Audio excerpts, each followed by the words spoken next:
Alright guys, so we did top 10 Image, we did top 10 Marvel, now we're going to do top 10 DC. And these are lists that I really enjoyed the best of the year. However, before we get to that, two things. One, I just want to tell you that I'm not going to put things like Mr. Miracle or Batman White Knight on here because those are not completed or they're not even done with their first arc. So I don't feel like I'm going to put them on here. I haven't read them yet because of that. So they're not going to be counted even though some of them are getting very, very rave reviews on issue-wise. So that's probably going to be in my 2018 list.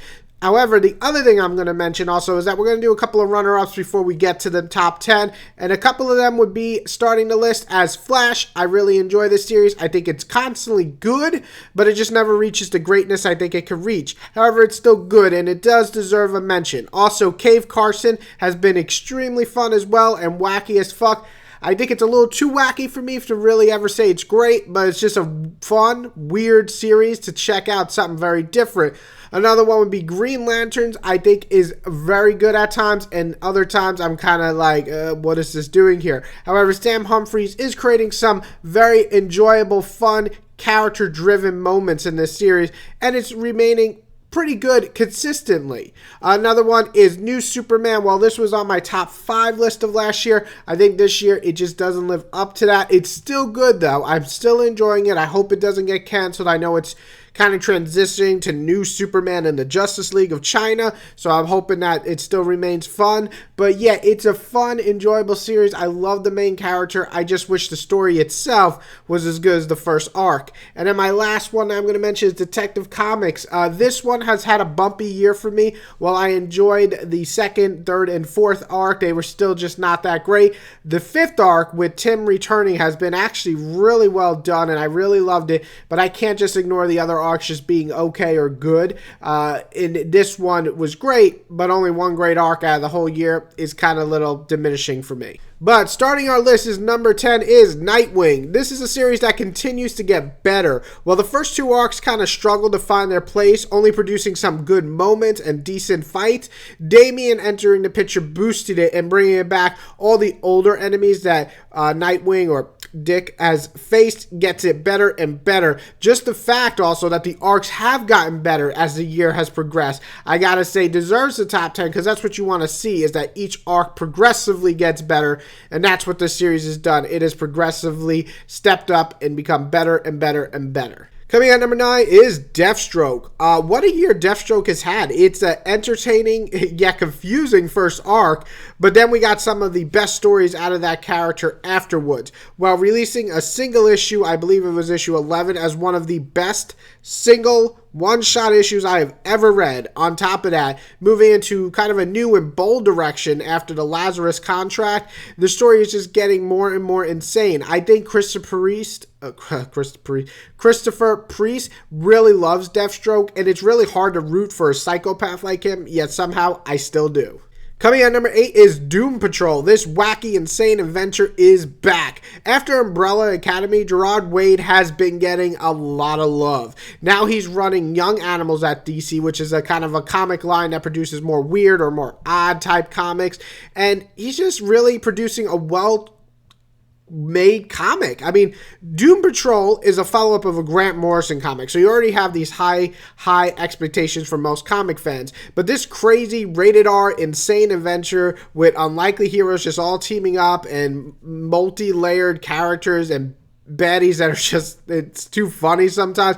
It's just really fun and exciting. This is something that you should be checking out because it's something different, and sometimes in this world we need a little bit of different to balance everything. Coming at number 7 is Action Comics. This is one series I can't believe it's as good as it is. I'm not a huge Dan Jurgen fan. I really just don't think his style meshes with my type of reading style for the most part, but this series is fun. While the first 2 arcs are just kind of good, once the revenge plot kicks in with kind of basically the Sinister Six of the Superman world coming down and all the Supermans all over the and Superwomans all over the world team up, it's a blast. And then you got the Oz series, which just finish. And I gotta say, I really enjoyed that too. I thought it was a great year for Action Comics, and I think Superman fans out there should really check it out, as it brings kind of like the old love of like the 90s, but more modern, much better dialogue of the later 2000s. Coming at number 6 is Red Hood and the Outlaws. This is the biggest surprise of the year. While the first arc was good, it's really the second arc and the third arc is where Red Hood begins to kind of show what it's about. Somehow, I don't know how Scott Lobdell, whatever his name is, a comic writer, I've never really enjoyed any of his past stuff. It's just he shut down all his bullshit, all his crappy writing, and is just giving us these quality characters that you can actually start to relate to and feel for. You actually understand Artemis, and you cope with the problems that Jason has with him, and you like Bizarro. I mean, he's just doing a great job of capturing characters and giving them emotion and actual stakes in this series. I think it's a huge surprise, and I just didn't expect it to be good, but I'm really telling everybody out there to check out Red Hood. You'll be surprised. Coming at number 5 is Green Arrow. I enjoyed this series since the start, but it is so nice to see that it's still great. There's a few arcs here and there that are just been okay, but for the most part, it's always been fun as hell. The arc about police brutality and the mystery Archer are just a great reminder of what Green Arrow could be, as he is, you know, a self-proclaimed liberal hero, the Robin Hood of the world. It is really just something special to get to the roots, back to the roots of the character. It's also that the series remains to give us quality stories and some stunning art at times. Green Arrow just will always, in my opinion, be on the top 10 as long as it continues to be this good. Coming at number 4 is Super Sons. Damn. Talk about just like sitting back and enjoying a comic. This reminds me of the days I just wanted to have just, you know, pure fun reading. You know, it's rare for a comic. Maybe Ultimate Spider-Man. There's very few series that have this overarching reach of it just could reach any audience out there, and you feel something no matter what age you are. With Damian and John, this is just the beginning of their relationship, their friendship, and it's starting to come together as like these brothers for life and just going on awesome, fun, wacky adventures. Super Sons is the type of comic you're going to read and just have a smile on your face the entire time. Coming at number 3 is Superman. So talking about Super Sons, that was actually kind of introduced in Superman. I think this series continues to be like constantly great. I mean, it's rare for a Superman series to be as good as it is for this long. The New 52 was not good, and even pre-New 52 was not that great for Superman. It varied. There was sometimes one great arc and the rest was poop. Superman for Rebirth, to me, has truly been enjoyable from start to now. It is what most fans have wanted. I just hope that the series continues, because after the multiverse arc and the Super Sons intro and the Black Dawn and even the smaller like 1 or 2 shot stories with Frankenstein have all been generally great. Peter is just an excellent writer. The art has been gorgeous. This is a series that I constantly love to pick up and read, and I just hope it stays as good as it is, because right now I think it's one of the best series out there.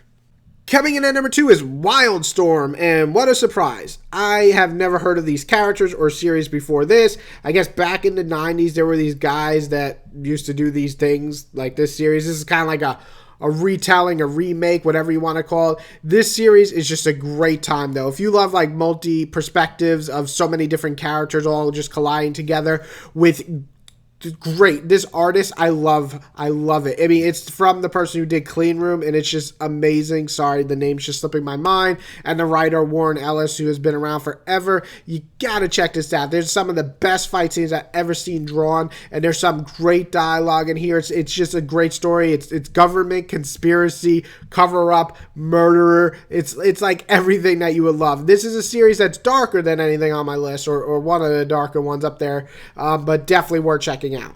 And we're coming in at number 1 is Batman. Now, I know, I can't believe it myself. Batman did not start well. I Am Gotham was okay. Let's be honest with ourselves. I Am Suicide, to me anyway, was terrible. However, I Am Bane was a ton of fun, and it did have some flaws, but I liked it. However, the war arc is really, in my opinion, where Tom King finally stepped up and said, you know what, this is what I'm going to do. As far as an arc goes, it was great. It gave us a dark look into the early years of Batman's life, and plus we got to learn about Kite Man, and it's actually a really well done story for Kite Man. However, it's the newest arc that has made me put this on number one spot. And I am glad that I waited to just read Super Friends. It just finished. It was a 2-part arc that finished maybe 3 days ago, because that's what made this go to number one spot. It is so good. Getting to see Bruce try to find love, to find happiness, the reaction of his kids, the Bat family, and his friend Clark and other friends is wonderful. On top of that, we're given some of the single best solo issues that I've ever touched Batman, in my opinion, such as the Swamp Thing solo issue, which was just great. And then you had the annual issue, which was also amazing and nearly made me cry. Tom King has proved, I'm not joking, to be one of the best writers around town.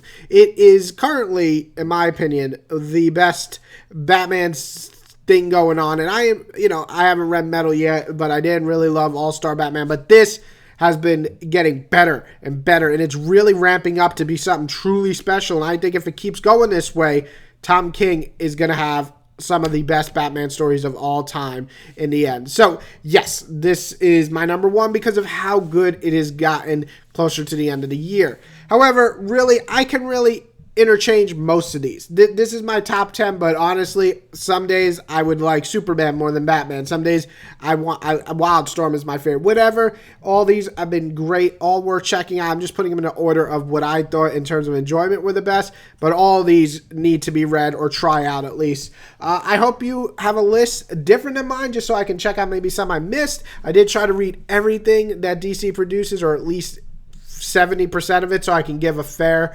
review of them, but I can't read everything. But I would love to see your top 10 or even top 5 of the year for 2017. I hope you enjoyed this video. If you do, hit that like button. I always love to hear that. I love to see you comment your list or any questions below, and then share this. If you want to share it with the world, that makes me happy. Everybody, I hope you have a great day. Happy holidays, and that's all I gotta say. Bye-bye.